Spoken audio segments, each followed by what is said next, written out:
Добро утро и с първата за деня прогноза за времето по TV7. Тази сутрин облачността е разкъсана в много райони, намаляваща до слънчево. Температурите са от 13 градуса в Кюстендил до 23 градуса в Сливен. През целия ден ни очаква топлово и слънчево време след обедните часове и горещо. При вечер над северозападна България ще се заоблачи и през нощта там ще превали и прегърми. Ще духа слаб североизточен вятър. Максималните температури днес ще бъдат от 31 до 36 градуса, за района на София около 31. По Черноморието също ще преобладава слънчево и топло време.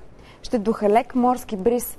Температурата покрай крайбрежието ще достигне 30-32 градуса, а температурата на морската вода от 26 градуса на север до 29 градуса на юг. Времето у нас през следващите няколко дни. Утре от северозапад ще прониква по-хладен въздух. Първо над западна, а по-късно и над централна България ще превали прегърми. Ще има условия и за градушки.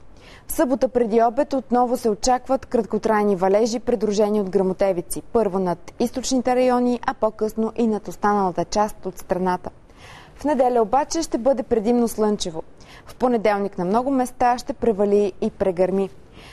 Това беше прогнозата за времето. Останете с будилник и Ива Стоянова. Пожелавам ви хубав и успешен ден.